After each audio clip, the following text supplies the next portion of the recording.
परम संत कैप्टन लालचंद जी महाराज की 5वीं पुण्यतिथि पर सत्संग का आयोजन किया जा रहा है, जिसमें आचार्य डॉक्टर कमला जी हरियाणा से पधारे हैं और सत्संग देंगे।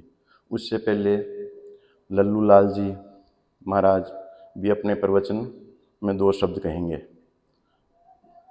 दिनांक 30/12/2024, स्थान उत्सव बाग, दादी का फाटक, जोटवाड़ा, जयपुर। गुरुर्ब्रह्मा गुरुर्विष्णु गुरुर्देव महेश्वर, गुरु साक्षात परब्रह्म तस्मै श्री गुरुवे नमः। प्रेमी सज्जनों, अभी आपने सैनी जी के अनुभव सुने। ये अनुभवी है, इन्होंने अपने अनुभव के आधार पर योग की बारे में बताया है कि किस तरह से साधकों के लिए लाभदायक हो सकता है, और वाकई जो साधना करते हैं उनके लिए ये लाभदायक भी है।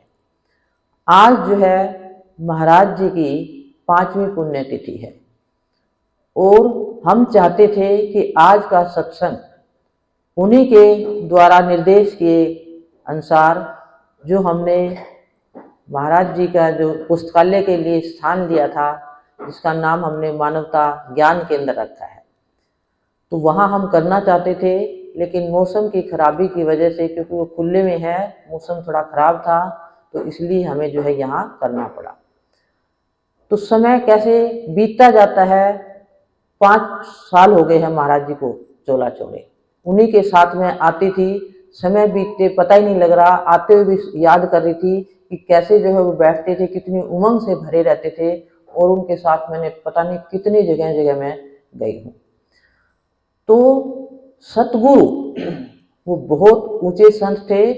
सतगुरु खोजोरी जग में दुर्लभ रतन यही। तो ऐसा संत सतगुरु मिल जाता है तो मनुष्य की काया ही पलट हो जाती है। मुझे औरों का तो पता नहीं, मेरा तो जीवन ही बदल गया, क्योंकि मैं बहुत समय बचपन से ही मेरे कुछ शुभ कर्म थे कि मैं राम नाम की उसमें मुझे अच्छा लगता था, मंदिरों में जाती थी, कथाएं सुनती थी। जैसे जैसे बड़ी होती चली गई, महापुरुषों के प्रवचन सुनती थी, और फिर जब अच्छे से नौकरी लग गई, फिर उस राम नाम की तलाश जारी हुई।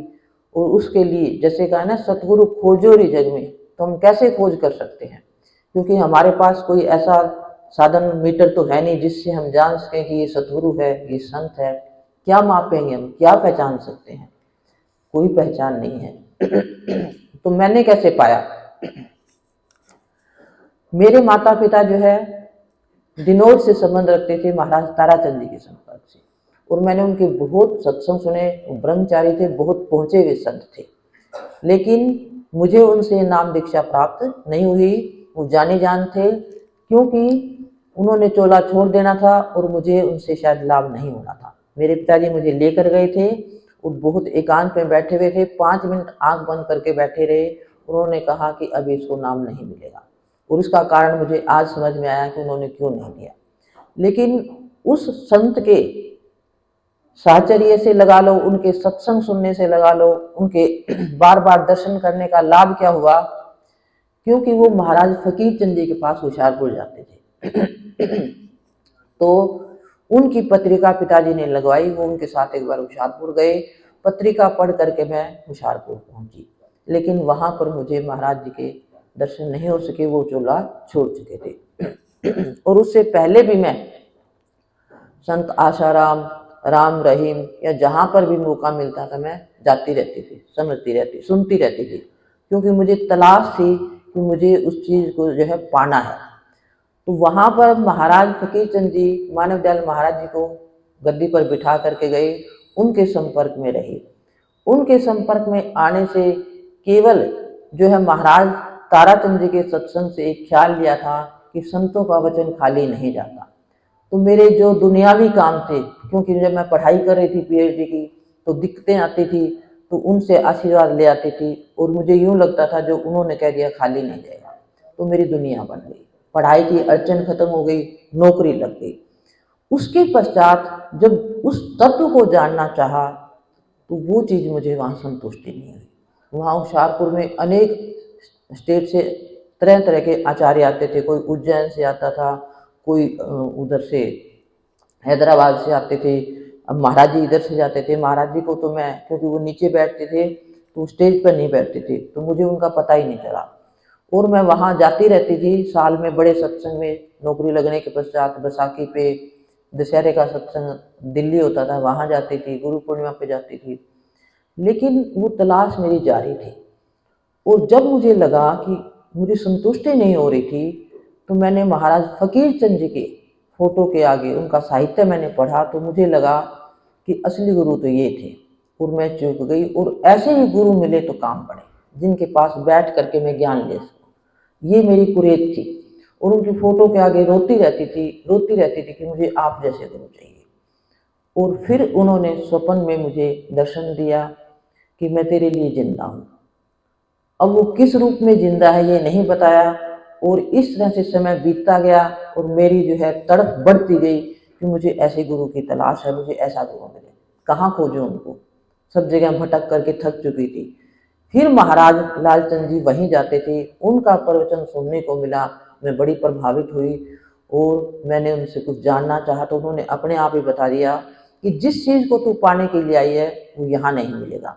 कहाँ मिलेगा? मैं जयपुर जाता हूँ, वहाँ मैं इंडिपेंडेंट सत्संग देता हूँ, वहाँ आ जाना। और उसके बाद जो है मैं यहाँ जयपुर आई, और फिर एक बार नहीं अनेक बार आई। उनकी रहनी देखी, उनके गांव तक गई, उनको वाच करती रही। और एक बार तो वो उनके साथ गांव भी गई। उन्होंने मुझे ध्यान में बिठाया, ध्यान बनता ही नहीं था। बैठती तो थी, मानव दयाल के टाइम से ध्यान में बैठती थी, लेकिन ध्यान बनता नहीं था। तो सोचती रही कि लगते तो ये महाराज फकीर चंद जी की तरह ही है, लेकिन इस बात को कौन कंफर्म करे कि वही जो है फकीर चंद जी है। तो मेरा ध्यान नहीं बना। आंख खोली तो हंसने लगे, कहने लगे तेरा ध्यान नहीं बनता ना, तो कोई बात नहीं, तो मेरे गुरु का ही ध्यान कर लिया कर, मैं वही रूप हूँ। तो जो मेरे मन का विचार था वही बात उन्होंने जो है कह दी। तो मेरी बुद्धि निश्चयात्मक हो गई कि वाकई ये बाबा फकीर ही इस रूप में आए हैं, वही शैली, वही तरीका, वही शिक्षा। और जब मेरी निश्चयात्मक बुद्धि बन गई महाराज जी के प्रति, तब मुझे जिस चीज की तलाश थी उस चीज की अनुभूति हुई, प्रकाश का मुझे अनुभव हुआ। और अब भी जो है करती रहती हूँ, कई बार नहीं भी बनता। कल भी जो है एक बीकानेर से एक सज्जन आए, वो कहने लगे जी मैं जो है जगमालपुर वाली से हूँ, वहाँ उन्होंने चोला छोड़ दिया है गुरु ने, और उसके पश्चात मैं भटक गया हूँ, मुझे कोई संत नज़र नहीं आता कि मैं कहाँ जाऊँ। मैं होशियारपुर भी मैंने इसमें यूट्यूब पे सत्संग सुने महाराज फकीर चंद जी के, मुझे बहुत अच्छे लगे, मैं बड़ा प्रभावित हुआ। उसके बाद महाराज कैप्टन जी के सुने, फिर आपका सुना, तो आपका जो है नंबर मुझे मिला। और होशियारपुर जाके आया, कमल जी महाराज जी से मैं संतुष्ट नहीं हुआ, तो उसका फोन आया, मैंने कहा यहाँ आ जाना। वो कहने लगा जी अब संत का कैसे पता लगे ये संत है। मैंने कहा भी संत को तुम खोज नहीं सकते, तुम जो है where there is demand there is supply, आप चाह रखो, जहाँ चाह वहाँ रहा। क्योंकि मैंने तो ऐसे ही जो है संत को पाया है। मेरी जबरदस्त इच्छा थी कि मुझे ऐसे गुरु मिले जो मुझे उस राम की जो है तलाश जो मेरी है उसकी समाप्ति कर दे, उसका अनुभव करवा दे। तो ये मेरी चाह थी और मुझे मिल गई। और मैं कोई संत पीर नहीं हूँ, मैं तो साधारण हूँ, केवल अपने गुरु के आदेश का पालन कर रही हूँ। मैं अपने आप को संत नहीं मानती और संत हूँ भी नहीं। मैं रास्ता बता सकती हूँ, क्योंकि मुझे ये सारा खेल समझ में आ गया है कि क्या माजरा है।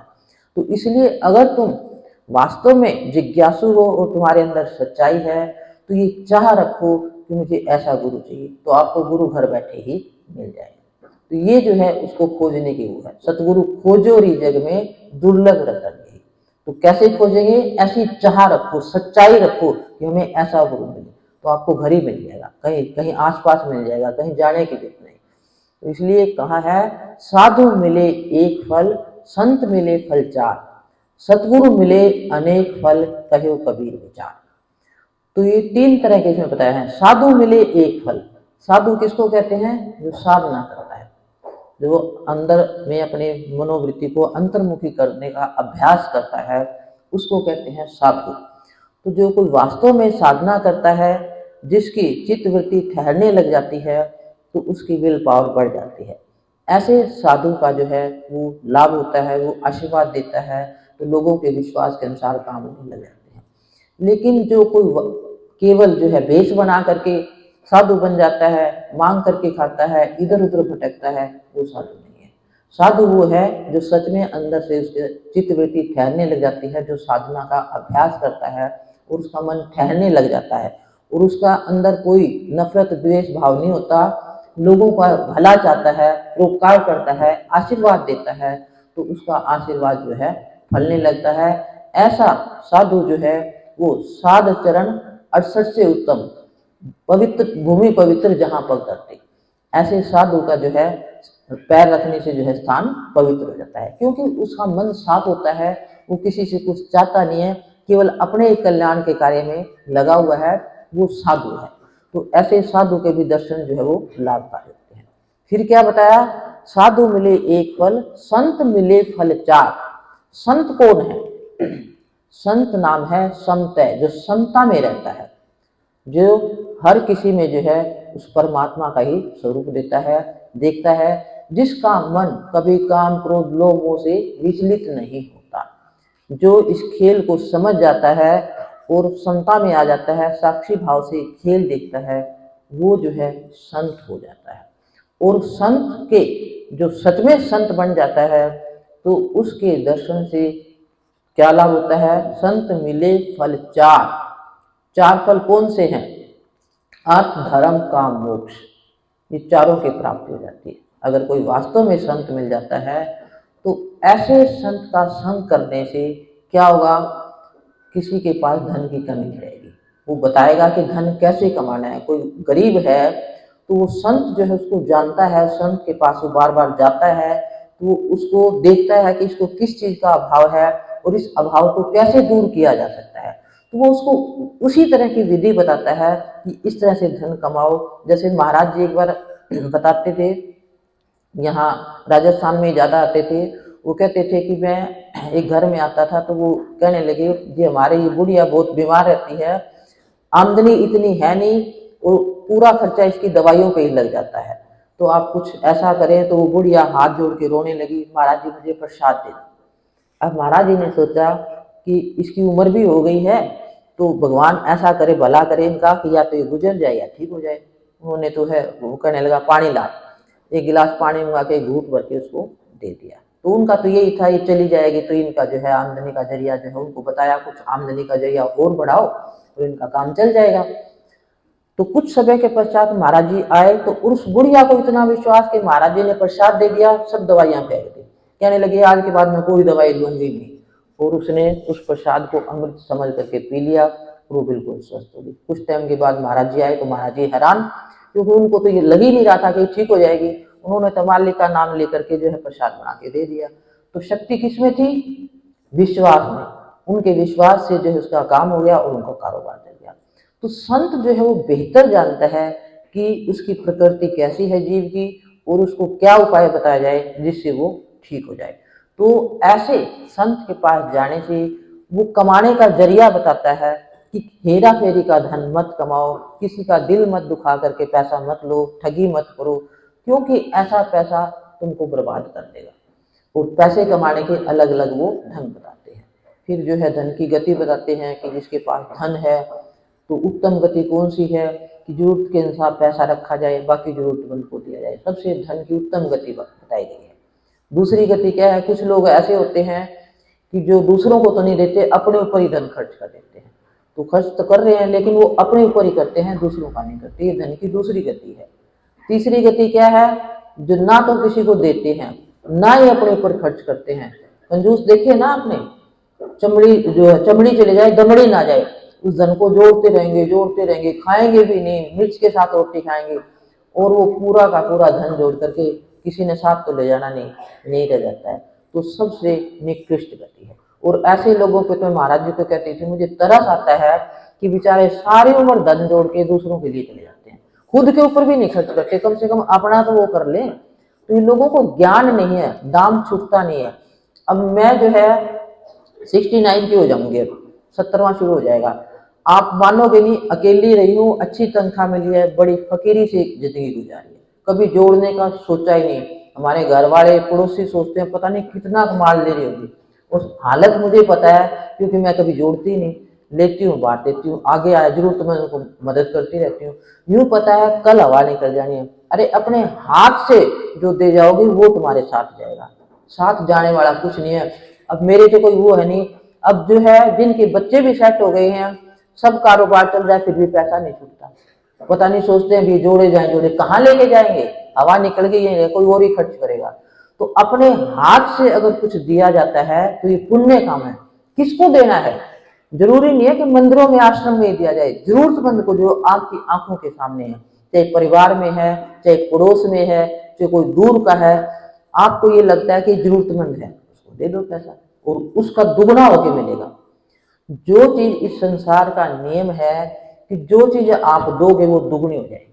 अगर धन चाहते हो तो धन देना सीखो, देखो अगर ना हो जाए तो।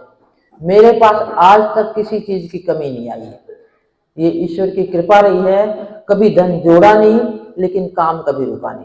मैं तो पीछे आपको बताया था कि मैं यहाँ महाराज जी के जाने के बाद महाराज जी ने कह दिया था कि फतेहाबाद छोड़ देना, तेरी नौकरी खत्म हो गई है, तो जहाँ तेरे परिवार के रिश्तेदार है वहां अपना ठिकाना बना लेना है, चरखी दादरी बना लेना, या तेरी बहन रहती है गुड़गांव तो वहां चले जाना। तो गुड़गांव में मैंने फ्लैट ले लिया, लेकिन मेरी बहन किराए पे रहती थी।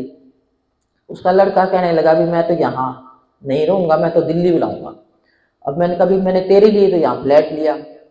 तो फिर एक और बहनोई थे, उन्होंने पास में एक सेक्टर जो है सिग्नेचर ग्लोबल का कोई फ्लैट बन रहे हैं जिसमें किस्त देनी पड़ती है, 2-3 साल में तैयार होना था। तो वो 3 बहनों ने, वो दोनों ने ले लिया। मैंने कहा मेरा भी भरवा दो, इसका तो पता नहीं भी, कम से कम महाराज जी कह के गए थे परिवार वाले होनी चाहिए। तो मैंने कहा भी मेरा होशियार फतेहाबाद में मकान पड़ा है, वो बिक जाएगा, कुछ पैसे मेरे पास हैं। तो मैंने कहा, फिर उसको भांजे को बोला, मैंने कहा लोन मिल जाएगा मुझे, मेरे पास ज्यादा पैसे अभी है नहीं। कहने लगे लोन मिल जाएगा। तो 10-1 लाख मेरे पास पड़े थे, वो किस्त भर दी और लोन ले लिया। लेकिन लोन खाली तो काम चलेगा नहीं, पैसे तो फिर चाहिए थे, मकान बिके ना। अब मेरी हालत होगी खराब, पैसे किससे मांगू? अब नेक्स्ट किस्त आएगी तो कहाँ से लूंगी? मकान तो बिकने पे है, बिके तो बिके, ना तो ना बिके। अब महाराज जी की फोटो के आगे गड़बड़ाई। महाराज जी मैंने तो आपकी तरह फकीरी में निकाल दी, पैसे हैं नहीं, एक मकान है फतेहाबाद का, यहाँ ले लिया था तो सोच तो यही रही थी भी यही फाइनल होगा, लेकिन फिर मुझे लेना पड़ा कि इसका पक्का नहीं है। तो मेरी इज्जत रखो, ये मकान किसी तरह से बिकवाओ, क्योंकि गुरु का सहारा कितना जबरदस्त होता है, कोई काम रुक नहीं सकता। तो उनकी फोटो को आगे रोती रही, महाराज जी मैं किसी से पैसे नहीं मांग सकती, जीवन में आज तक मांगा नहीं, और इतने लाख मुझे देगा भी कौन? मेरी इज्जत रखो, मेरी लाज रखो। मैंने लोन भी ले लिया है तो बड़ी बेइज्जती हो जाएगी इसमें। तो आप मानोगे नहीं, प्रॉपर्टी डीलर खुद चल करके मेरे घर आ गया और वहीं सौदा हो गया और काम कर गया। किसने किया ये? क्योंकि शरणागत बिल्कुल उनकी शरण ले ली। तो संत जो है वो कभी किसी काम को रुकने नहीं देते। तो ऐसे जो है, अगर आप शरण लेते हो और हाथ से देते रहते हो, तो मैं कहती हूँ आपके पास धन की कमी आएगी नहीं। जो भी चीज चाहते हो, महाराज जी कहते हैं सम्मान चाहते हो तो सम्मान दो, वस्त्र चाहते हो तो वस्त्र का दान करो, प्रेम चाहते हो तो प्रेम करना सीखो। जो चीज चाहते हो दो आप। हम चाहते तो हैं सुख और देते हैं दुख, कैसे मिलेगा? अगर सुख चाहते हो तो सुख देना सीखो। किसको? पहले घर वालों को दो। सुख का बीज बोओगे तो सुख ही सुख मिलेगा। अगर हम पहले घर में ही माँ बाप का दिल दुखाते हैं तो कहाँ से सुख मिलेगा आपको? आप तो शुरुआत ही इतनी गलत करें, जिस माँ बाप ने आपको इस लायक बनाया है उन्हीं का हम सम्मान नहीं करते, उन्हीं का दिल दुखाते हैं, वो फिर चाहते हैं कि हम सुखी हो जाए। मतलब ही नहीं है। मैं जब यूनिवर्सिटी में पढ़ने गई थी, मुझे अपने हालात याद हैं। मेरे पिताजी उस जमाने में बिल्कुल नहीं चाहते थे कि मैं बाहर जाऊं। वो कहते थे बेटे मैं बिल्कुल नहीं चाहता क्योंकि जमाना खराब है। तो मैंने पिताजी को रामायण देखती थी तो एक ही रामायण देख करके एक ही वचन याद किया था कि रघुकुल रीत सदा चली आई, प्राण जाए पर वचन न जाए। मैंने कहा पिताजी मैं आपको वचन देती हूँ कि आपको मेरी तरफ से कभी कोई शिकायत नहीं मिलेगी, आप मुझे पढ़ने दो, क्योंकि पढ़ने का मुझे जबरदस्त शौक था। और जब मैं यूनिवर्सिटी में पढ़ी तो कभी कदम भी बहके तो एक ही वचन याद आता था, नहीं। मेरे पिताजी इतने, उनकी आर्थिक व्यवस्था ठीक नहीं है, फिर भी मुझे पढ़ा रहे हैं, तो मैंने उनको कभी धोखा नहीं देना। और अपने उनको सुख देने के लिए अपने सब जो है इच्छा भी थी वो भी खत्म कर दी। नहीं, जहां कोई अटकी भी तो खत्म कर दिया, नहीं माता पिता का दिल नहीं दुखाना, उनको जो वचन दिया पूरा करना, और आज देखो सुखी सुख मिल रहा है। किसने किया? क्योंकि अगर हम उनसे आशीर्वाद लेंगे माता पिता से तो आपको सुख ही सुख मिलेगा, और उन्हीं का दिल दिखाओगे तो कहाँ आपको सुख मिलेगा। शुरुआत तो वहीं से होती है। सबसे बड़े गुरु आपके माता पिता हैं। घरों में अपने माता पिता का, सास ससुर का सम्मान करो, उनकी आज्ञा का पालन करो, तो देखो क्या नहीं मिलेगा। तो इसलिए जीवन में जो चाहते हो वो देना शुरू कर दो। जो भी चीज आप चाहते हो उस चीज का आप दान देना शुरू कर दो, आपके पास धन की कमी रहेगी, सम्मान की कमी नहीं रहेगी, प्रेम की कमी नहीं रहेगी, सुख की कमी नहीं रहेगी। जो चीज चाहते हो, जैसे जो बीज बोया जाता है वही फसल होती है। तो इसलिए वो देना जो है शुरू कर दो। तो ये मैंने बताया अर्थ के बारे में। अर्थ, धर्म, काम, मोक्ष, 4 फल बताए हैं। धर्म क्या है? धर्म नाम है खुशी का, जो हमेशा खुशी, उमंग, प्रसन्नता में रहता है। और इसकी पहली सीढ़ी है कर्म। केवल जो है गुरुद्वारे जाने से, सत्संग सुनने से, मंदिर जाने से, घंटा बजाने से, पाठ पढ़ने से, भागवत सुनने से इससे कल्याण नहीं होगा। ये कोई धर्म नहीं है। धर्म के लिए कुछ कर्म करना पड़ता है। और वो क्या कर्म? वो अगर आपको गुरु मिल जाता है तो कल्याण हो जाता है। कौन सा गुरु? जो अनुभवी, वो आपको बताएगा कि कौन सा आपके लिए कर्म सही है। क्योंकि जैसे आश्रमों में देखते हैं कि बच्चों को भी नाम दिला देते हैं, जवानों को भी नाम दे देते हैं। नाम सबके लिए जरूरी नहीं है। नाम के जो है अधिकारी होना नाम के लिए बहुत जरूरी है। नाम, अब महाराज जी फकीर चंद जी हैरान होते थे और कहते थे जवानों को क्यों नाम दिलाया जाए, जवानों को ये ज्ञान दिया जाए कि वो आगे बढ़े, फले, अपनी उनकी आर्थिक व्यवस्था ठीक हो, ऊंचा बढ़ने का ज्ञान दिया जाए, ताकि वो जिंदगी में कुछ कर सके। तो बात के जो उपराम हो जाता है उसके लिए नाम है। जैसे अस्पताल सबके लिए है, डॉक्टर तो कोई कोई बनता है। तो इसी तरह से जो कहते थे बच्चों के लिए और जवानों के लिए नाम नहीं है। हाँ, उनको जीने का ढंग बताया जाए। उनके लिए क्या जरूरी है कि इस जीवन को कैसे जिया जाए, उनके लिए ज्ञान है। फिर संकल्प मस्तु। और जो नाम का मार्ग है वो अलग है, तो उनको वो अलग रास्ता बताते थे। तो धर्म जो है वो क्या है कि वो गुरु ऐसा बताता है, संत, कि हर समय आप कैसे उमंग, खुशी और प्रेम से रह सकते हो। तो वो घरों के अंदर जो है वो रहने का ढंग बताता है, ये उसके अंदर आ जाता है। तो रहने का ढंग क्या है? ये संसार एक नाटकशाला है। ये हमेशा मैं सत्संग में महाराज जी भी बताते थे कि यहाँ हम सब अपना अपना खेल खेलने आए हैं। कोई कुछ खेल खेल रहा है, कोई कुछ, जो हमें रोल मिला है। जैसे पिक्चर देखते हो ना, एक्टर एक्ट्रेस अलग अलग रोल करते हैं। कोई विलियन का करता है, कोई हीरो का करता है, कोई हीरोइन का करता है, कोई छोटे छोटे पात्र होते हैं। तो जिसको जो रोल मिलता है वो अपने रोल को खूब अदा करते हैं। तो उसी तरह से यहाँ इस संसार में हम अपना अपना थोड़े समय के लिए रोल करने आए। अब जैसे घर में बहू आ जाती है तो उसका क्या रोल है कि वो सबको खुश रखे, कोशिश करे कि मैं ऐसी बनूं कि मेरी सब वाहवाही करें। ये ऐसी लक्ष्मी आई है साक्षात हमारे घर में कि बस खुश हो जाए सारे। तो इसका मतलब बहुत रोल बढ़िया करके, उसकी तरफ से कोई शिकायत ही नहीं है। और सास, उसका क्या रोल है कि आने वाली लड़की को ऐसे रखे कि जैसे अपनी लड़की को, ये नहीं भी अपनी लड़की को तो कुछ कहे ना और उसको सारा दिन टांगे रखे, भी ये तेरी ड्यूटी है, तू बहू है तो तू नहीं करना है। नहीं, ये गलत है। वो उसको अपनी लड़की की तरह रखे। और बहू ये कहे, जब बहू ये कह दे कि मेरी तो सास क्या है, बस पूछो मत। मुझे याद है कि जब मेरी बहन की शादी हुई थी तो मेरी माँ को कहती थी, माँ मेरी इतनी अच्छी सास है, इतनी अच्छी सास है कि मैं जितनी भी प्रशंसा करूँ उतनी कम। तो इसका मतलब क्या है, वो बहुत अच्छा रोल कर रही थी। तो इसी तरह से भाई का भाई के प्रति, एक दूसरे के प्रति प्रेम हो। अब कल ही मैं अलवर सत्संग देख आई हूँ, परसों 4 भाई थे, इतना प्रेम उन चारों भाइयों में, एक दूसरे के वो करते भी, इसको ये तकलीफ ना हो, इसके बच्चों को तकलीफ ना हो, इतना एक दूसरे के प्रति। अगर ऐसा प्रेम है तो बहुत बढ़िया रोल कर रहे हैं, किसी एक दूसरे के टांग ही नहीं खींच रहे। तो इसमें अगर कोई रोल बढ़िया नहीं करता है और नहीं करता है तो घरों में क्या है, उपद्रव पैदा होते हैं। घर के अंदर अशांति कहाँ से आती है? क्योंकि हमें रहना नहीं आता, हमें जीना नहीं आता, हम एक दूसरे की टांग खींचते रहते हैं, गाली गलौज करते रहते हैं, अपशब्द बोलते रहते हैं। तो जिससे जो है मन मुटाव रहता है, किसी की नहीं चलती घर में तो वो अंदर अंदर उड़ता रहता है, उड़ता रहता है तो उसके विचार गंदे निकलते हैं। वो विचार ऊपर जाते हैं तो नीचे आते हैं तो आफत लेके आते हैं। घरों में आफत आती है, दुर्घटना हो जाती है, घाटा लग जाता है, मुकदमेबाजी चलती है। ये सब हमारे विचारों का ही परिणाम है। कोई हमें दुख नहीं देता, हमारे कर्म से ही हम जो है दुखी हैं। तो इसलिए जो है गुरु, जब ज्ञान मिलता है गुरु से तो हमें रैन आ जाता है। तो जवानों के लिए ये ज्ञान है कि हमें घर में जो है कैसे रहना चाहिए, किस तरह से एक दूसरे को सुख देना चाहिए। फिर वो संतान का बताते थे कि आजकल माँ बाप संतान से अधिक दुखी हैं, तो कैसे संतान पैदा की जाए। इसके लिए सुखी जीवन का रहस्य पुस्तक जो है महाराज जी से मैंने लिखवाई थी, बहुत ही अच्छी किताब है कि माँ बाप यदि संतान का दुख नहीं देखना चाहते तो वो समय से पहले, संतान उत्पन्न करने से पहले ऐसी इच्छा रखें, दोनों पति पत्नी प्रेम भाव से रहें, ऐसी इच्छा रखें। इच्छा रखेंगे तो वो विशेष आत्मा उनके घर में आएगी, और वो जब आत्मा गर्भ में प्रवेश करेगी उसके पश्चात माँ के क्या परहेज हैं कि माँ जो है जैसा जैसा सोचेगी, वो लड़ाकी होगी तो बच्चा लड़ाई करेगा, अगर वो ईर्ष्या रखेगी तो वो बच्चा ईर्ष्या करेगा, झूठ बोलेगी बच्चा झूठ बोलेगा, चोरी करेगी चोरी कर, जो जो उसके अंदर गुण अवगुण है वो सब बच्चे में अपने आप इंगित हो जाएंगे। उसको सिखाने की जरूरत नहीं है। महाभारत में अभिमन्यु इसका प्रमाण है।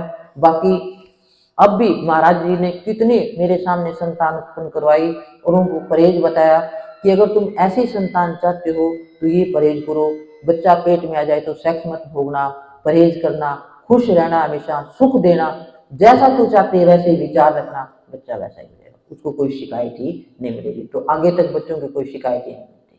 तो ये जो है घर में रहने के हैं, क्योंकि अब कोई दुख देने भी आ जाता है तो ये रहस्य क्या है। कई बार संतान से अज्ञानता की संतान आ गई, अब क्या किया जाए। तो महाराज जी कहते थे कि ये समझ लो कि फिर ये कर्म का भुगतान है, क्योंकि कर्म के फल से कोई बच नहीं सकता। ये संसार ऋणबद्ध है, हम जो है एक दूसरे के ऋणी हैं। कोई सुख देने आता है, कोई दुख देने आता है। जिसको आपने दुख दिया हुआ है तो वो आपका पिता बनके, सास बनके, माँ बनके, पड़ोसी बनके वो आपको दुख ही दुख देगा, क्योंकि आपने उसको दुख दिया है तो वो दुख देने के लिए अपना बदला लेगा। तो जब आपको ये बात समझ में आ जाती है कि ऐसे घर में आप चले गए कि सास जो है जीने नहीं देती, ऐसी दुर्भावना रखती है, उसको ताने मारती रहती है, ना सोने देती है ना खाने देती है, तो क्या होगा। कोशिश करें अपनी ड्यूटी पूरी करने की, और फिर ये सोच ले कि मैंने इसको दुख दिया है तो मैं जो है परमात्मा मुझे सहन शक्ति दे, मैं इसको अपनी तरफ से खुशी, उसको मौन धारण कर लेना चाहिए, उलट करके कुछ नहीं बोलना चाहिए। तो उसका कर्म जो है वो धीरे धीरे भुगतान करेगा, और न ले पे दला चलेगा, वो चलेगा, और लड़ाई झगड़े चलते जाएंगे, कर्म का सिलसिला चलता ही रहेगा। आप फिर कभी कर्म से बरी नहीं होंगे, क्योंकि कर्म आपके बढ़ते जाएंगे। हम जो है यहाँ पर कर्म करते हैं, कर्म का फल भोगते हैं और नए कर्म बनाते रहते हैं। तो पिछला तो हम भुगत ही रहे हैं, और नए नए कर्म बढ़ाते रहेंगे तो खाता आपका बंद होगा ही नहीं, वो चलता ही रहेगा। तो ये गुरु विधि बताता है कि आपने इस संसार में किस तरीके से रहना है, जिससे आपको हमेशा खुशी, उमंग, उत्साह जो है बना रहे। तो जीने का ढंग बताता है, ये धर्म है। धर्म कोई ये नहीं है कि घंटी बजा ली, मंदिर आरती कर ली, मंदिर में चले गए, तीर्थ यात्रा पे चले गए, ये कोई धर्म नहीं है। धर्म नाम है किस तरह से कर्म करते हुए हम सुखी रह सके, ये धर्म है। अर्थ धर्म काम, काम क्या है। काम है काम काम सब कोई कहे, काम न चिन्हे कोई, जेती मन की कामना काम का है। काम केवल कामागिरी है। कामांग का तो मैंने बता ही दिया कि पति पत्नी जो है अगर संतान चाहते हो तो वो इस तरह की संतान उत्पन्न करे, ये विचार रखे कि हमारी जो संतान है हमारा नाम रोशन करे, दुनिया में हमारे भी नाम रहे कि हमारी ऐसी संतान हुई है। तो वो विचार करके ऐसी संतान पैदा करेंगे तो विशेष संतान आएगी, और उनको संतान से खुशी है, ये कामना है। बाकी कामनाएं, कामनाएं क्या है, इच्छाएं। तो आपको कैसे विचार रखने चाहिए, शिव संकल्पम अस्तु, हमेशा सुंदर सुंदर विचार। विचारों का बड़ा जबरदस्त प्रभाव है। मेरा पूरा जीवन जो है विचारों के ऊपर, क्योंकि मैंने महाराज फकीर चंद जी का जो साहित्य पढ़ा तो उन्होंने विचारों पर बड़ा जबरदस्त दिया है। एक ही वो कहते थे कि आम जनता के लिए जो है ये वेद मार्ग है, शिव संकल्पम अस्तु, कि हमेशा सुंदर सुंदर विचार रखे जाए, जैसा ख्याल वैसा हाल। आपके विचार में जबरदस्त ताकत है। तो विचार ही, मैं तो कहती हूँ आपका विचार ही भगवान है। जैसा ख्याल होगा वैसी आपकी दुनिया बनती चली जाएगी। ये जो आपका लोक है ये आपके विचारों से बनेगा। जो आप चाहते हो वैसा विचार रखना शुरू कर दो। मुझे अपने घर में पता है, मैं तो पढ़ने की शौकीन थी और कुछ पता ही नहीं था विचारों का। अब सोचती हूँ कि पहले मैं क्या सोचती थी, तो पढ़ने की शौकीन होने के कारण सोचती थी जहाँ तक पढ़ाई खत्म होती है वहां तक पढ़ो, पीएचडी तक की डिग्री प्राप्त करिए। कितनी अड़चने आई, लेकिन विचार मेरा स्ट्रॉन्ग था कि पूरा पढ़ूं और नौकरी लगूं, किसी से पैसे ना मांगू, दोनों इच्छाएं पूरी होगी। दूसरा, मेरे पिताजी चाहते थे कि मेरे घर से बच्चा कोई एक डॉक्टर बने, मेरा भाई डॉक्टर बन गया। तो मेरी माँ चाहती थी मेरी लड़कियां सारी पढ़ जाएं, सारी एमए बीएड होगी। तो विचार जो है वो बड़ा प्रबल है, तो हमेशा जो है विचार अच्छे रखे जाएं। अगर प्रतिकूल परिस्थिति आ जाए, कई बार कहते हैं जी हम तो अच्छा सोचते हैं लेकिन फिर भी रिजल्ट तो बुरा ही आता है, रिजल्ट कभी बुरा नहीं आता, क्योंकि वो जो परमात्मा करता है वो हमेशा अच्छा करता है, हमें गलत लगता है। आगे हमारी क्या भलाई है इस बारे में हम जान नहीं सकते। आप ये सकारात्मक सोच रखो कि इसमें भी कोई भलाई होगी। जब मैं संस्कृत पढ़ाती थी तो मैंने ऑनर्स लगवा ली थी संस्कृत की, क्योंकि विद्यार्थी कम थे तो लग रहा था कि कोई टीचर हटा ना दे, तो मैंने ऑनर्स सब्जेक्ट शुरू करवा दिया था। फिर भी बच्चे कम थे, तो कुछ बच्चे ऑनर्स पढ़ते थे, वो कहते थे मैडम संस्कृत ले तो लिया, आजकल संस्कृत को कोई पूछता तो है नहीं, नौकरी तो मिलेगी नहीं। मैंने कहा अगर तुम ये सोचोगे कि तुम्हें नौकरी नहीं मिलेगी तो तुम्हें मिलेगी ही नहीं। तुम पहले ये विचार रख रहे हो, ये क्यों सोचते हो आप? अरे जब तुम पढ़ रहे हो तो ये सोचो हमें जरूर मिलेगी, किसी को मिले ना मिले हमें नौकरी जरूर मिलेगी। ये विचार लेकर के पढ़ाई करो, पहले से नेगेटिव विचार मत रखो। मैडम मिल जाएगी, मैंने कहा करो, देखो आप ऐसी बात। और वो बच्चे आप मानोगे नहीं, जितने भी मेरे से पढ़े हुए सबकी नौकरियां लग गई, क्योंकि संस्कृत का आजकल तो कितना बोलबाला हो रहा है, अब तो संस्कृत में पूरा हो गया, समय बदल जाता है। इसी तरह से मैं लड़कियों को, एक मेरी कुली की लड़की थी, थोड़े से छोटे कद की थी, कहने लगी मैडम ऐसे सोचने से हो जाता है। मैंने कहा तुम ये सोचा कर मुझे ऐसा पति मिले जो मुझे सुख दे, मुझे जो है अच्छा कमाता खाता सुख देने वाला पति मिले। कहने लगी मैडम मैं तो छोटी सी हूँ, ऐसा पता नहीं मुझे तो मिलेगा। मैंने कहा ये मत सोच तू छोटी है, तू विचार रख, तेरे विचार में शक्ति है, तू ये संकल्प किया कर मुझे सुख देने वाले पति मिले, मुझे सुख देने वाला अच्छा खाता पीते रहता। और आज वो ऐश कर रही है, बल्कि उसकी माँ कहती है मेरी लड़की में गड़बड़ है, लड़का तो बहुत ही बढ़िया, मेरी लड़की उसको नहीं टिकने देती, इतना सुख देने वाला आदमी मिल गया। किसने दिया? आपके संकल्प ने। फिर एक बार ये मेरे मन में प्रश्न आया, मैंने महाराज जी से पूछा, मैंने कहा महाराज जी आप तो कहते हैं जो लिखा होता है वही मिलता है, तो अब लड़कियों को मैं ये ज्ञान दूं कि तुम सोचो वैसा ही पति मिल जाएगा? तो कहने लगा वो ज्ञान उसी को मिलेगा जिसको मिलना है, वो भी तो उसी को मिलेगा जिसके भाग्य में होगा, नहीं तो सुन ही नहीं सकता ये ज्ञान। बात समझ रहे हो ना? तो ये जिसको पहले पता जाए, लड़कों को मैं कहती हूँ ये विचार रखा करो कि आजकल लड़कियां नहीं, लड़कों के घर में आफत आ जाती है, ऐसी बहू आ जाती है पूरा जमा जमा घर का सत्यानाश कर देती है। तो ये इच्छा रखो कि आने वाली ऐसी लक्ष्मी आए कि घर में सुख शांति मिले। समझ रहे हो ना मेरी बात? तो आपके विचारों का ये प्रभाव है। तो ऐसे विचार रखोगे, बच्चों को हमेशा, बच्चा नहीं भी पढ़ता है तो कभी उसको नालायक मत कहो, कभी ये मत कहो कि जिद्दी है, उसको कहो कि मेरा बच्चा बहुत बड़ा बनेगा, मेरा बच्चा बड़ा राजा बनेगा, अफसर बनेगा। उसको ख्याल पॉजिटिव दो, उसके दिमाग में बैठ जाएगी बात, और वो नालायक होगा तो भी पढ़ने लग जाएगा। क्यों? क्योंकि आप उसको वो डोज दे रहे, वो दवाई दे रहे। तो ये जो है जीने के ढंग है, तो हमारी जो वासनाएं हैं, जो कामनाएं हैं, वो कामनाएं कैसी हों? हमेशा जो है ऊंचे बढ़ने की, जो हम चाहते हैं वो विचार रखें। अगर वो इच्छा पूरी भी ना हो तो भी क्या सोचना है कि इसमें भी कोई भलाई है, इसमें भी क्या है, कोई भलाई है, तो उसमें भलाई होगी। जैसे मैंने राजा का उदाहरण कई बार सुनाया हुआ है, उसकी उंगली कट जाती है और वो मंत्री हमेशा ही कहता था कि जो परमात्मा करता है अच्छा करता है। विचार क्या थे उसके कि जो परमात्मा करता है अच्छा करता है, बुरा करता ही नहीं। राजा कहता है मेरी तो उंगली कट गई और ये कह रहा है कि जो वो अच्छा हुआ, परमात्मा ने अच्छा किया। तो राजा ये बात सुनेगा? डालो इसको जेल में डाल दिया। अब राजा शिकार करने जाता था, रास्ता भूल गया भटक के, और वहां पे जो है कोई आदिवासी थे, उन्होंने किसी देवी को जो है भेंट चढ़ाना था, आदमी की बलि देनी थी, तो राजा को पकड़ लिया। अब जब सारी तैयारी होगी, राजा की बलि देने की तैयारी आई, तो देखा पुजारी ने कि इसकी तो उंगली कटी हुई है। कहने लगे देवी रुष्ट हो जाएगी, अंग भंग की जो है देवी बलि नहीं लेती, इसको छोड़ दिया जाए। अब राजा को मंत्री की बात याद आई कि उसने तो कहा था जो परमात्मा करता है अच्छा करता है, अभी वाकई आज एक उंगली की वजह से क्या हुआ, मेरी जान बच गई, तो उसको छोड़ दिया। राजा ने उसको, मंत्री को कैद से निकाला। कहने लगा ये बता मेरे साथ तो परमात्मा ने अच्छा कर दिया, तेरे साथ क्या अच्छा किया, तेरे को तो जेल ही मिली। इस कहने से कहने लगे नहीं राजन, वो करता है वो अच्छा ही करता है, अगर मुझे आप जेल में नहीं डालते तो मुझे साथ ले जाते, तो क्या होता, आपको छोड़ के मेरी बलि हो जाती। तो इसलिए क्या करता है वो अच्छा कब होता है, जब आप सोचोगे, जब आपका ये विचार हर हालत में ये बन जाएगा, जब प्रतिकूल हो, मन के अनुकूल भी ना हो, आपको अच्छा ना लगे, तब भी ये सोचो इसमें आगे कोई भलाई है, तो उसमें आपको आगे भलाई ही भलाई नजर आएगी, क्योंकि आपने विचार, आप विचार जो है आपका बीज बोना है, आप विचार ही ऐसा कर रहे हो तो उसका फल आपको वैसा ही मिलेगा। तो अर्थ, धर्म, काम, मोक्ष, चौथा क्या है, मोक्ष, इसके अधिकारी कोई कोई है।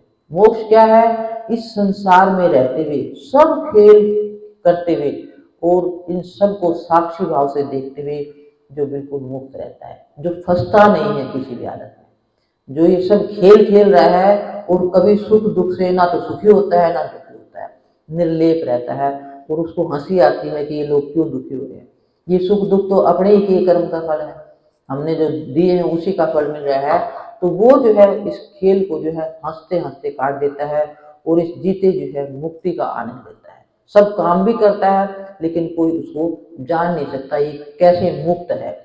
एक बार राजा जनक के पास वो आया था कोई ज्ञान प्राप्त करने के लिए, तो उसने कहा कि भी ये कैसा राजा है, यहाँ तो अप्सराएं नाच रही हैं, नृत्यंगनाएं नाच रही हैं और ये कहते हैं कि भी राजा है, तो राजा ऐसे कैसे हो सकता है, इसको कैसे ज्ञान हो सकता है, ये ज्ञानी कैसे हो सकता है, मैं तो इसको ज्ञानी नहीं मानता। तो राजा जनक जो है समझ गए, तो उसने कहा भाई ठीक है आपको मैं बताता हूँ। तो उसको एक वो दिया तेल का कटोरा भर के, और कहने लगे ये तेल का कटोरा है, आप इस तेल के कटोरे को ले करके, भरा हुआ है लबालब, 4 मेरे महल के दरवाजे हैं, इस कटोरे को लेकर के चारों दरवाजों से होकर के मेरे पास आओ, लेकिन शर्त क्या है, 7 जल्लाद को भेज दिया कि थोड़ी सी भी जो है बूंद तेल की गिरी तो गर्दन काट दी जाएगी। अब उसने बड़े ध्यान से उस कटोरे को जो है पकड़ा, धीरे धीरे एक दरवाजे पे गया, फिर दूसरे पे, और बड़े, क्योंकि उसका ध्यान कहाँ था, केवल कटोरे में, क्योंकि उसको 7 तलवार नजर आ रही थी। और चारों दरवाजों से घूम करके जब वापिस आया तो राजा ने पूछा उस पूर्व के द्वार पर क्या देखा, कहने लगे द्वार, मैं द्वार कहाँ देखता, मेरी तो 7 तलवार लटका रखी थी आपने, मेरा ध्यान तो किस पे था, केवल जो है तेल पे था कि तेल की एक बूंद निकलनी चाहिए। तो चारों दरवाजों पे घूम के आ गया। तो इसी तरह से जो संत होता है उसका ध्यान केवल किसकी तरफ रहता है, मालिक की, उसको पता है कि कभी भी जो है मौत का बुलावा आ सकता है और वो तैयार रहता है हमेशा, वो सारे खेल करता है लेकिन किसी चीज की तरफ अटैक नहीं होता, मोहित नहीं होता, सुख और दुख से वो बिल्कुल बरे रहता है। और ये मुक्त अवस्था उसको जीते जी, क्योंकि मरने के बाद आज तक किसी ने बताया नहीं, उत्ते कोई ना आया जासे पूछू जाए, इतने सब कोई जात है भार लदाए लदाए, वहां से कोई नहीं आया जिससे पूछे जाकर के पूछा जाए कि अब तुम कहाँ हो, तो यहाँ से ही सब जाते हैं, तो वो यहीं पर जीते जी मुक्त हो जाता है, तो आगे की जो है उसका मुक्ति का रास्ता बने। तो इस तरह से जो है जो संत सतगुरु, फिर बताया साधु संत और सतगुरु, सतगुरु क्या करता है, सतगुरु नाम है सतगुरु, सच्चा ज्ञान। सत्य क्या है अपना चेतनता, जो ये सत्य है हमारे अंदर जो बोल रहा है, ये तत्व जो है यही सत्य है, इसी को चेतनता होश जिसको कह सकते हैं। तो ये सत्य कहाँ से आता है, कैसे अपने मंडल बना करके यहाँ जीव के अंदर प्रवेश करता है, जीव कैसे खेलता है, कितने टाइम तक खेलता है, जिसको ये सारा खेल समझ में आ जाता है। क्योंकि वो जो परम तत्व आधार है, जो सत्य से ऊपर है, वो अलग है, वो तटस्थ कुटस्थ अवगति कह दो, उसमें कोई हलचल नहीं है, कोई जो है स्थिर है, वो परम उस सृष्टि का आधार है वो, और ये सृष्टि क्या है, ये गतिशील है। तो उससे वो कहते हैं कोई हिलोर उठती है, और उस हिलोर से जो है वो सत जो है निकलता है, मंडल बनाता हुआ वो नीचे आता है और जीव के अंदर जो है प्रवेश करता है, जो परमात्मा का अंश सूरत कहलाता है। तो वो ये सूरत जो है सारा खेल जो खेलती है। तो सतगुरु जो है इस रहस्य को जानता है कि सृष्टि में सत्य कैसे आता है, किस तरह से जीव खेलता है, और कैसे जो है खेल खेलते हुए सुखी और दुखी होता रहता है। तो वो साक्षी भाव से सबको देखता है और अपने आप में निर्लेप रह करके संसार का आनंद लेता है, कभी उसमें जो है दुखी नहीं होता है। वो सतगुरु जिसको कहते हैं, सच्चा ज्ञान, और वो जीवों को सच्चाई बताता है। इसलिए जो है वो कहते हैं कि नाम सबके लिए नहीं है, सतगुरु बेहतर जानता है कि किसके लिए क्या चीज जरूरी है। इसलिए वो जो योग साधना करना चाहते हैं, सबके लिए तो एक बता दिया ना, जीने के लिए तो क्या मार्ग है, वेद मार्ग से संकल्प कि सुंदर सुंदर विचार रखे जाएं, किस तरह से रहा जाए और कर्म सही किए जाएं, एक दूसरे के प्रति प्रेम भाव रखा जाए, ईर्ष्या ना की जाए, अपने अपने कर्तव्य का पालन करते हुए। फिर जो वास्तव में आगे जाना चाहते हैं योग साधना के लिए, उनके लिए आवश्यक निर्देश बताए गए हैं। सबसे पहले शर्त क्या है कि शरीर का स्वस्थ होना, क्योंकि जब शरीर स्वस्थ होगा तभी आप आगे जाएंगे। अगर शरीर स्वस्थ नहीं है, शरीर नींव है, उसके बाद प्राण जो है वो उसके ऊपर भवन है। तो अगर आपका शरीर स्वस्थ नहीं होगा तो आप देखो कितने भी पकवान सामने आ जाएं, आप खा पाओगे? आपका मन ही नहीं करेगा। कोई मिलने आ जाए, आपका मन ही नहीं करेगा। अगर शरीर में ज्यादा तकलीफ है तो आपको कुछ अच्छा ही नहीं लगेगा। इसलिए शरीर का स्वस्थ होना जरूरी है। और इसके लिए क्या किया जाए? सात्विक भोजन। सात्विक भोजन कौन सा है? जो आसानी से पच जाए, जो ज्यादा भारी ना हो, हक हलाल की कमाई का हो, मांस मदिरा वगैरह ना हो, और भोजन जो है बिल्कुल हल्का खाया जाए, स्वाद के लिए ज्यादा ना खाया जाए, स्वाद के लिए ठूस ठूस के पेट ना भरा जाए, भूख लगे तभी किया जाए। इस तरीके से जो है अपने शरीर के लिए जो है स्वस्थ भोजन जो है स्वस्थ रखने के लिए पाच्य जो आसानी से पच जाए वैसा भोजन किया जाए। क्योंकि शरीर ठीक रहेगा तभी आपकी गाड़ी चलेगी। शरीर के रहते ही कुछ आप कर सकते हो। फिर इसके लिए आता है शरीर ठीक है तो फिर क्या है? वो शारीरिक और मानसिक ब्रह्मचर्य। योग साधना करने वालों के लिए ये बहुत ही आवश्यक है। जिसका ब्रह्मचर्य कायम है वही आगे जा सकता है, वही साधना कर सकता है, नहीं तो आप साधना कर ही नहीं सकते। शारीरिक ब्रह्मचर्य, क्योंकि जो कामांग में अधिक जो है अपनी शक्ति को, वीर्य को नष्ट कर देते हैं, तो क्या होता है उसका स्वभाव जो है रोग उसको घेर लेंगे, स्वभाव चिड़चिड़ा हो जाएगा और उसको कुछ भी जो है अच्छा नहीं लगेगा, शरीर में कमजोरी आ जाएगी। तो इसलिए शारीरिक ब्रह्मचर्य का पालन किसके लिए है ये? अब कुछ लोग जो है गृहस्थी होते हैं तो वो दोनों दो पैरों पे, दो नाव पे पैर नहीं रख सकते, क्योंकि जिसने ऊपर जाना है उसको एक ही छोड़नी पड़ेगी। तो इसलिए ब्रह्मचर्य कायम रखना चाहिए। और ये अंदर जो योगी प्रकाश देखते हैं, महाराज जी कहते थे कि जिसका वीर्य कायम है वही जो है प्रकाश का आनंद ले सकते हैं। क्योंकि ये वीर्य जो है ये भोजन खाने से, सूर्य के प्रकाश और पृथ्वी की गर्मी से वो अन्न पैदा होता है। वो अन्न इंसान जो है खाता है तो प्रकाश का रूप होता है, और वो वीर्य जिसका कायम है उसी को जो है साधना में प्रकाश जो है नजर आता है। आम आदमी इस प्रकाश को नहीं देख सकता। तो इसके लिए उन्होंने बताते थे कि शारीरिक ब्रह्मचर्य और मानसिक ब्रह्मचर्य क्या है। क्योंकि महाराज फकीर चंद जी के पास मैंने एक लेख पढ़ा था, एक आदमी आया, वो कहने लगा जी मेरा बच्चा जो है सारा दिन भक्ति के गीत गाता रहता है, सारा दिन भक्ति करता रहता है और बहुत ही धार्मिक है और बहुत ही वो है, मतलब इस प्रवृत्ति का है। तो महाराज जी ने कहा, जब उसकी बात सुनी, कहने लगा तेरा लड़का एक नंबर का कामी है। अब वो उसको बड़ा गुस्सा आया, अभी आपने ये कैसे कह दिया? पारखी थे, संत तो बड़े पारखी होते हैं। कहते जी आप कैसे कह सकते हो? कहने लगे तेरे को रहस्य बताता हूँ, तो यूं करना कि घर जाकर के ये कह देना कि एक ऐसा महात्मा आया है जिसको जो भी चीज मांगो वो मिल जाएगी, मेरी प्रसिद्धि कर देना उसके आगे। घर में जाकर के सब सुनेंगे ना तो बेटा भी सुनेगा। और जब उसने घर में जाके बताया तो उसको एड्रेस लिया उसने, कहने लगा पिताजी मैं मिल के आऊंगा। बाप ने सोचा मेरा लड़का भगत है, कुछ भक्ति की बात पूछ के आएगा। वहां गया और महाराज फकीर चंद जी के पास पहुंचा, महाराज जी ने पकड़ लिया। तो कहने लगे हाँ भाई, कहने लगा जी ऐसे ऐसे मेरा किसी लड़की से प्रेम है और आप मेरी उसके साथ शादी करवा दो।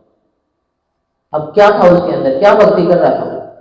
तो महाराज जी ने फिर जो है उसकी बात को बुलाया और ये कहने लगा मैं करवा दूंगा। फिर उसको ज्ञान दिया, सारा समझाया कि तेरी उम्र क्या है, तू करने क्या जा रहा है, तेरे माँ बाप तेरे को पढ़ाना चाह रहे हैं, तू क्या कर रहा है। तो जो जवानी में, इसलिए महाराज जी कहते थे कि बच्चे जो है बहक जाते हैं, भेजा तो जाता है पढ़ने के लिए और वो लड़की लड़के एक दूसरे के प्रेम के चक्कर में पड़ जाते हैं और शक्ति नष्ट कर देते हैं। तो मानसिक ब्रह्मचर्य क्या है? नग्न स्त्रियों के फोटो देखना, इस तरह की पिक्चर देखना, इस तरह की बातें सुनना, तो वो सब उससे जो शक्ति जो है वो नष्ट हो जाती है। तो वो जो है ऐसा साधन जो वो नहीं कर सकता, क्योंकि वो ब्रह्मचर्य तो ब्रह्मचर्य ही है। तो शारीरिक और मानसिक ब्रह्मचर्य। इसके पश्चात क्या है? मनोयोग, मन की एकाग्रता। अब सारा का सारा खेल मन का है। स्थूल शरीर का तो विस्तार कम है, लेकिन सूक्ष्म शरीर मन का आता है, इसका मंडल बहुत बड़ा है। मन एकाग्र होता ही नहीं है, बहुत विरले, कितना और इस मन के लिए सारे योग बताए गए हैं, तरह तरह के योग बताए गए हैं। इसमें जो है भक्ति योग, कर्म योग, ज्ञान योग सारे। तो इसमें जो है मन को एकाग्र करने के लिए भक्ति योग बताया जाता है। भक्ति योग में क्या होता है? भक्ति योग में प्रेम योग भी आ जाता है, कि भक्ति योग में इंसान समर्पण कर देता है अपने इष्ट के प्रति, प्रेम भाव, उसमें प्रेम उमड़ता है। जैसे मीरा का आपने उदाहरण सुना होगा, वो कृष्ण की भगत थी और उस प्रेम में इतनी खोई रहती थी, हेरी मेरा गिरधर गोपाल दूसरा ना कोई, और उस प्रेम में जो है उसको कृष्ण का दृष्टांत होता था। तो ये भक्ति योग है जो शरण ले लेता है किसी की। जब गुरु की शरण ले लो, चाहे किसी देवी की ले लो, किसी देवता की ले लो, तो उसमें जो प्रेम उमड़ता है, उस प्रेम से मन एकदम एकाग्र हो जाता है। जैसे आप दुनिया में ले लो, माँ का बच्चे के प्रति कितना प्रेम होता है, हमेशा उस प्रेम, बच्चे के प्रेम में खोई रहती है। बच्चा कहीं भी हो, काम कहीं कर रही है, ध्यान उसका कहाँ रहेगा? प्रेम में। या फिर पति पत्नी का जब नई नई शादी होती है तो एक दूसरे के प्रति बड़ा अट्रैक्शन होता है, प्यार में खींचे रहते हैं, हमेशा वो प्रेम उमड़ता रहता है। लेकिन ये प्रेम थोड़े टाइम रहता है, आखिर तक बना रहे तो कमाल की बात है। तो ये भक्ति योग, प्रेम योग एक ही है। इसमें जो भक्त समर्पण कर देता है और प्रेम भाव उमड़ता है, तो उससे उसका मन एकाग्र होता है। फिर कर्म योग बताया जाता है। कर्म योग में क्या है कि काम को ऐसे किया जाए कि काम में इंसान खो जाए। कि कई बच्चे पढ़ते हैं तो पास से कोई निकल जाए, उसको पता ही नहीं लगता। स्त्रियां खाना बनाती है तो प्रेम से खाना बनाए, उसको पता ही ना लगे भी ये विचार है हमेशा कि मैं ऐसा खाना बनाऊं कि खाने वाले खुश हो जाए, मन में ये विचार लेकर के बनाए, तो वो उसकी एकाग्रता बनी हुई है। नहीं तो खाना बना रही है और अंदर अंदर विचार उठ रहे, मेरी सास ने यूं कहा, मेरे उसने ये कहा, विचार तो उठ रहे हैं वो, और खाना बना रही है, तो खाना क्या हो जाएगा? जहर बन जाएगा। उसमें प्रेम रस आएगा ही नहीं उस खाने में। तो जो प्रेम भाव से खाना बनाया जाता है, एकाग्रता से बनाया जाता है, वो खाना अमृत बन जाता है। तो ये कर्म योग क्या है? योग कर्म सुकौशलम, गीता में तो कहा है कि कार्य की कुशलता ही योग है। जो कार्य को इतनी तल्लीनता से करता है कि वो खो जाता है उस काम में, एक वो काम और एक वो, और कोई उसको ध्यान नहीं रहता है, उसका मन एकाग्र होना हो जाता है, उसको काम में भी सफलता मिलती है। और ऐसा व्यक्ति जब ध्यान लगाने लगेगा तो उसको ध्यान करने में ज्यादा दिक्कत नहीं आएगी, क्योंकि मन को एकाग्र होने की आदत पड़ जाती है। इसके बाद आता है इष्ट पर विश्वास। योग साधना के लिए इष्ट पर विश्वास। किस इष्ट पर? जिस पर उसका विश्वास हो। एक इष्ट बनाना चाहिए, ये नहीं कि सबको एक ही साधे सब सदे, सब साधे सब जाए। किसको इष्ट बनाया जाए? जहां आपका विश्वास टिक जाए। मूर्ति पे है तो मूर्ति पे बना लो, गुरु पे है तो गुरु पे बना लो।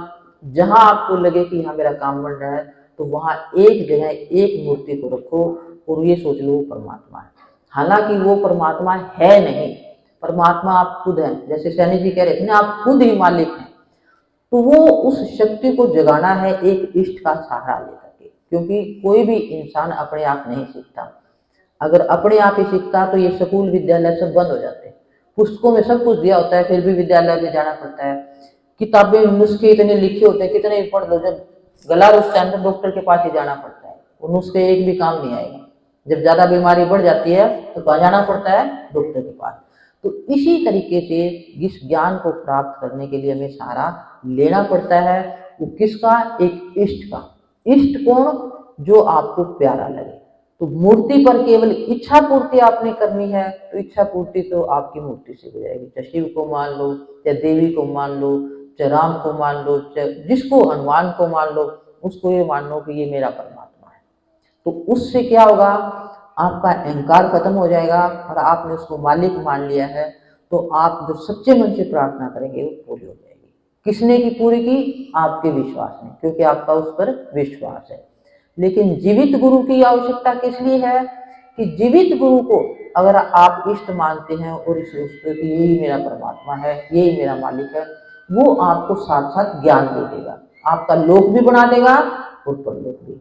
इस लोक में जीने का ढंग बताएगा, साथ साथ वो कहेगा इसको खेलते हुए आपने कैसे आगे निकलना है। वो दोनों जो है आपको परलोक जो है बना देगा। और शक्ति जो आपके साथ जितने भी इस दुनिया में चमत्कार होते हैं वो सब जो है आपके विश्वास से, विश्वासन फल जाएगा। जब आपका विश्वास दृढ़ हो जाता है, जहां पर एक जगह टिक जाता है, तो फल देने वाली शक्ति आपका विश्वास है। श्रद्धा, आस्था और विश्वास से चमत्कार होते हैं। ये सबसे बड़ा रहस्य महाराज फकीरचंद जी ने खोला। फिर महाराज जी ने बताया, क्योंकि इनका रूप जो है जगह जगह लोगों के अंदर प्रकट होता था, ना होने वाले काम कर देता था, जिसका काम ये कहता था कि संभव ही नहीं है। ऐसी ऐसी लेडीज जिनकी 50-50 साल से ऊपर उम्र हो गई थी, उनको महाराज जी प्रसाद देते थे, बच्चे हो जाते थे। कौन करता था वो? क्योंकि वो कहते थे कि बस मेरे को तो मालिक ने प्रसाद दे दिया। डॉक्टरों ने जवाब दे दिया। वो जेल में एक लड़की है, उसकी एक बच्ची हो गई थी, दूसरे चाहती थी वो, तो डॉक्टरों ने कह दिया कि तेरे को हो ही नहीं सकता, कोई ट्यूब में खराबी है, कुछ बिल्कुल मना कर दिया, कहते तेरे को कोई और संतान नहीं हो सकती। और वो होशियारपुर पहुंच गई, महाराज जी की भगत थी वो, उसकी माँ लड़की, तो वो इच्छा लेके गई, बोली कुछ नहीं, चाहती थी कि मेरे एक संतान हो जाए। महाराज जी ने कहा भी हाँ भी तेरी कितनी लड़की कितनी बड़ी हो गई है? कहने लगी 5 साल की हो गई महाराज जी। ला प्रसाद ला, बिना ही कहे, इसी इच्छा को ले गए थे ना, सच्ची थी उसकी भक्ति, सच्ची थी। तो उसको 2 सेब के प्रसाद दिए और कहने लगे अपने आदमी को खिला देना, रेख को खा लेना। और साल बाद उसको बच्ची होगी। तो ये कैसे होता है? क्योंकि जब विश्वास पक्का हो जाता है तो उसको ये लगता है कि इन्होंने कह दिया वो वचन खाली नहीं जाता। संत वचन पलटे नहीं, पलट जाए ब्रह्मांड। किसके लिए? वो तो सभी को कहते हैं, जो उसको स्वीकार कर लेता है, रिसीव कर लेता है। उसने कह दिया ये खाली जाएगा ही नहीं, विचार ऐसा पक्का हो जाए ये तो लोक की लकीर। और मेरे गुरु महाराज जी ने प्रसाद दिया, वो खाली नहीं जाता। प्रसाद तो सब लेते हैं, सबके पूरे क्यों नहीं होते? क्योंकि आपका विश्वास डगमगा जाता है, विश्वास बुरा नहीं होता। तो शक्ति क्या देने वाली? ऐसा इष्ट पर विश्वास हो कि बस ये तो साक्षात मालिक का स्वरूप है। फिर वो मालिक आगे के लिए जो है आपको उस विश्वास से निकाल करके कि वो तेरे अंदर जो शक्ति है वो उस अंदर वाले परमात्मा का साक्षात्कार करवा देता है। कहता है ये जो शरीर है ये गुरु नहीं है, जो मैं बात बता रहा हूं ये गुरु है, क्योंकि गुरु नाम ज्ञान का है। शरीर का ढांचा तो चला जाएगा। तो इस तरीके से जो है फिर उसके बाद आता है ध्यान योग। ध्यान योग क्या है? ज्ञान योग, ध्यान योग एक ही बात है। ज्ञान से जो है उसको ये सारा जो है खेल समझ में आ जाता है कि मनुष्य शरीर क्या है, कैसे जीव इसमें जो है आत्मा जीव के अंदर आती है, किस तरह से खेल खेलती है, सारी थ्योरी उसको जो है समझ में आ जाती है। और फिर वो अपनी रहनी धीरे धीरे आता है। उसके पश्चात लास्ट जो योग है सूरत शब्द योग। इसमें जो सूरत है, सूरत क्या है? ये परमात्मा का अंश, जो हमारे अंदर जो तत्व बोल रहा है यही परमात्मा। इस सूरत को जो है उस शब्द जो परमात्मा की धार है इसके साथ जोड़ना ही जो है सूरत शब्द योग है। क्योंकि सारा का सारा खेल इस मनुष्य शरीर में इस सूरत का है। परमात्मा के अंश के रूप में वो हर जीव के अंदर मौजूद है। और जब योगी जो है साधना करने बैठते हैं गुरु से ज्ञान लेकर के, तो अपनी मनोवृत्ति को एकाग्र करके, यहाँ से एकाग्र करके अंदर अंदर अंदर चलते चलते हैं। और जब वो शरीर से निकल जाते हैं, शरीर की भक्ति, शरीर स्थिर हो जाता है, फिर वो चेतनता या सूरत कह लो, चेतनता कह दो, वो यहाँ पर मनोमय में आती है, मन के अंदर सूक्ष्म लोक में। उसमें तरह तरह के विचार, तरह तरह के नज़ारे वो उसको नजर आते हैं। लेकिन उसके पश्चात वो आगे का कि ये जो विचार आ रहे हैं, ये जितने नज़ारे दिख रहे हैं, ये सब मन के द्वारा बनाए गए हैं। सत्संग से जब उसको समझ में आती है तो उन विचारों को धीरे धीरे कट करता है। इस लोक को बनाने के लिए तो विचार करने पड़ते हैं और आगे जाने के लिए इन विचारों को छोड़ना पड़ता है, क्योंकि जब तक विचार घूमते रहेंगे आप आगे नहीं जा सकते। तो इन विचारों को कट करना पड़ता है। फिर वो सूरत इन विचारों को छोड़ करके जो है ऊपर निकलती है। जब ऊपर निकलती है तो फिर उसको जो प्रकाश नजर आता है, तो देखने वाली चीज अलग है और प्रकाश को है। जो देखने वाली, प्रकाश को देखने वाली चीज है वो है सूरत। और वो सूरत जब प्रकाश के अंदर मिल जाती है तो वो आत्म स्वरूप हो जाती है, आत्मा का रूप बन जाती है। फिर महाराज जी कहते हैं कि आत्मा का जो प्रकाश का जो मंडल है वो भी जो है एक समय तक रहता है, वो प्रकाश भी टूट जाता है। इसलिए आगे जो है शब्द की धार को पकड़ना चाहिए। फिर वो सूरत इस प्रकाश के मंडल को पार करके आगे जो है शब्द की धार में जाती है, जो ऊपर से ब्रह्म की जो धार आती है, जिसको सार शब्द कहते हैं, अनंत नाद कहते हैं। वो सूरत जो है उस नाद को जब पकड़ लेती है तो फिर उसके सहारे वो अपने रास्ते में मंजिल पर पहुंच जाती है। और मेरा ये अनुभव अभी नहीं है, केवल जो है प्रयास जारी है, अभी मैं इस अनुभव में नहीं आई हूँ। तो मेरे ख्याल से मैंने काफ़ी कुछ जो है बता दिया है। अब और अधिक समय न लेते हुए यहीं अपनी वाणी को विराम देती हूँ और सभी को राधा।